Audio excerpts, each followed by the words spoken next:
Boa noite, irmãos. Hoje é quarta, né? Nossa quarta é dia de GC, é dia de grupo de consolidação, né? Que atualmente nós fazemos no formato para homens e mulheres, mas devido à pandemia, devido a tudo que está acontecendo, né? Atualmente, nós não estamos podendo ter os GCs presenciais, né? Mas todas as quartas-feiras nós estaremos liberando no canal a palavra que seria dos GCs, né? Então convido você a pegar a sua Bíblia, a estar junto conosco e ser edificado pelo Senhor, né? Edificado é uma palavra que nós estamos usando assim bastante, né? Esse para nós da igreja chamados a restaurar é o ano da edificação, é o ano que Deus tem falado profundamente conosco em relação aos nossos familiares, com relação à nossa casa, com relação à igreja local, com relação àquilo que o Senhor quer fazer, né, aonde nós estamos plantados, né? Então hoje o estudo é princípios para a edificação, né? Nós falamos já anteriormente sobre a família, sobre a casa, sobre o casamento, né? Mas queremos falar hoje com os irmãos pessoalmente a respeito da edificação, né? A edificação começa nas nossas vidas, a edificação começa no nosso interior, em quem nós somos em Cristo, na nossa caminhada, na nossa jornada pessoal com o Senhor, né? E hoje nós vamos abordar 2 pontos que são necessários, que são imprescindíveis para que sejamos edificados no Senhor. Quero te convidar a abrir a sua palavra, a sua Bíblia aí em 1 Coríntios, no capítulo 3, nós vamos ler do versículo 9 ao 11, que diz o seguinte: pois somos apenas colaboradores de Deus, vocês são lavoura de Deus e edifício de Deus. Deus, em sua graça, ensinou-me a ser um construtor sábio. Eu assentei o alicerce e outro construiu sobre ele. Entretanto, aquele que constrói sobre o alicerce precisa tomar muito cuidado como constrói, porque ninguém pode colocar qualquer outro alicerce além do que já está posto, que é Jesus Cristo, né? Jesus é o alicerce, ele é a principal pedra, ele é a pedra angular, ele é a base, ele é o meio para o qual nós vamos crescer, ao qual nós vamos ser edificados pelo Senhor, né? A nossa vida precisa estar firmada em Jesus, né? Então nós trouxemos aqui 2 pontos que são necessários para que esse alicerce seja edificado da forma correta, da forma bíblica, da forma em que a palavra nos apresenta. E os 2 pontos que nós vamos trabalhar é a santidade e a obediência. É interessante que são coisas pertinentes para o nosso dia a dia. Por mais que nós vivamos numa sociedade corrompida, por mais que nós vivamos numa sociedade que jaz do maligno, assim como a palavra nos diz, a santidade é imprescindível para a nossa vida cristã. Nós precisamos ter um viver santo. Nós precisamos ter uma vida separada. Nós precisamos, através da nossa conduta, expressar ao Senhor. Nós precisamos honrar a Deus através da nossa santidade. Lá em 1 Pedro, no capítulo 1, versículo 15 e 16, vai dizer o seguinte: mas como é santo aquele que vos chamou, sede vós também santos em toda a vossa maneira de viver. Porquanto está escrito, sede santos, porque eu sou santo.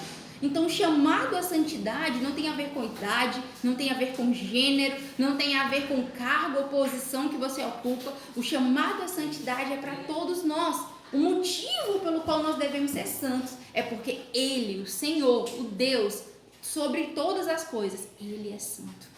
Ele é um Deus separado. Ele é um Deus digno. Ele é o Deus que está sobre todo e sobre tudo. Então, nós precisamos ter um modo de viver santo.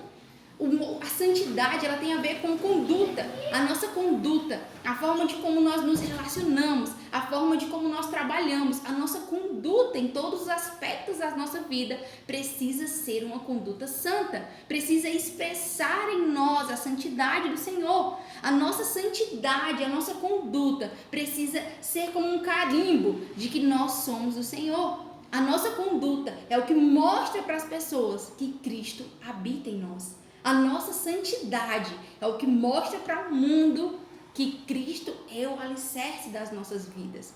Né? Santidade é uma coisa muito difícil, irmãos. É muito difícil da gente ter uma vida santa.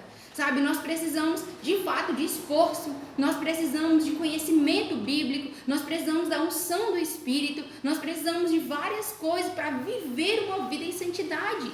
Nenhum momento foi dito que a santidade era algo simples, ou que era algo fácil, ou que você iria receber num triscar de dedos. Não, você precisa se esforçar, você precisa honrar ao Senhor, você precisa adequar a sua conduta, você precisa mudar os seus hábitos, você precisa mudar a forma de ser, para que a sua conduta, a sua forma de viver seja santa, assim como o Senhor é santo. A chamada santidade não é porque somos melhores, não é porque somos os amados, não é porque somos aprovados. Pelo contrário, façamos das nossas palavras as de Paulo, que ele é o pior dos pecadores. Nós somos os piores dos pecadores, isso não vai mudar. Mas a nossa santidade é necessária não para mostrarmos que somos melhores ou para nos diferenciarmos das pessoas no nível de aprovação, mas para que nós venhamos honrar o Deus ao qual servimos. A santidade é necessária porque o Senhor, Ele é santo. E o segundo ponto que o estudo aborda sobre a vida alicerçada em Jesus, nós precisamos de santidade e nós precisamos de obediência. Nós precisamos de obediência, ou palavra difícil. Talvez como quando você era adolescente ou quando você era jovem, para os que não são, os que ainda são, os que são. Sabe, obedecer talvez seja a coisa mais difícil, seja uma coisa assim complicada demais. Todos nós temos vontades e temos o nosso próprio querer e as nossas próprias formas de agir, e nós tendenciamos a sempre querer fazer o que nós queremos. E não apenas, mas querer que as pessoas, que tudo ao nosso redor seja conforme aquilo que nós queremos. E ter uma vida alicerçada em Deus, ter uma vida edificada em Jesus, você precisa entender que aquilo que está acima do que nós queremos é a palavra de Deus.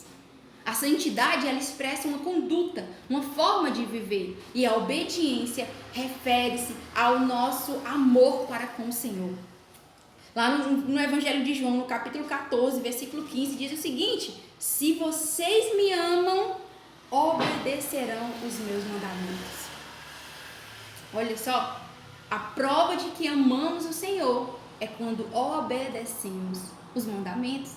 A prova de que amamos ao Senhor, a prova de que sim, Ele é aquele que rege as nossas vidas, que Ele é aquele que nos salvou, que Ele é o que está acima de tudo e de todos, é quando nós obedecemos os seus mandamentos. Essa é a prova quando nós amamos o Senhor. Jesus, quando resumiu a lei, quando resumiu os mandamentos, ele falou o seguinte, que amarás o Senhor acima de todas as coisas e amarás o teu próximo como a ti mesmo. Então, como que nós amamos ao Senhor? Como que nós expressamos esse amor pelo Senhor? Quando nós obedecemos a sua palavra. E isso é uma chamada para nós. Deus espera algo de nós. E o que Ele espera de nós é justamente essa vida santa, é esse proceder, é essa conduta diferenciada. O que Deus espera de nós é que nós venhamos amar a sua palavra, que venhamos amar os seus mandamentos, e não apenas amar, mas obedecer. Essa é a prova da qual nós amamos ao Senhor. Sabe, somos um povo, e você já ouviu várias vezes sobre isso, Somos um povo santo, somos um povo separado, somos um povo escolhidos, mas não pode ser algo simplesmente de boca para fora, não pode ser algo simplesmente que tenha a ver com palavras soltas ao vento, mas nas nossas atitudes, no nosso proceder, nós precisamos honrar ao Senhor com a nossa santidade, e nós amamos ao Senhor quando obedecemos as nossas palavras, mesmo que ela contrarie nosso querer, mesmo que ela contrarie a nossa própria vontade. Nós precisamos ser filhos santos e obedientes.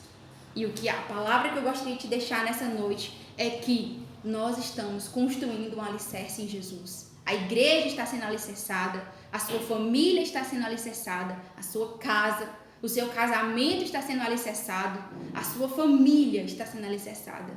Mas nós precisamos ter uma vida de santidade e de obediência, em nome de Jesus. Amém, queridos? Nós estamos com muita saudade, Cadê as mulheres aí? Estamos com saudade do GC das mulheres, mas cremos que tudo isso vai passar, Que nós vamos viver um novo tempo e que logo, logo estaremos juntos presencialmente. Amém? Não deixe de orar, não deixe de buscar, de ler na sua casa, não deixe de honrar ao Senhor na sua casa. Essa é a hora que nós continuamos sendo igreja, Não paramos de ser igreja porque deixamos de nos congregar. nós continuamos a ser igreja. Então, continue sendo a igreja aí na sua casa. Amém? Deus te abençoe.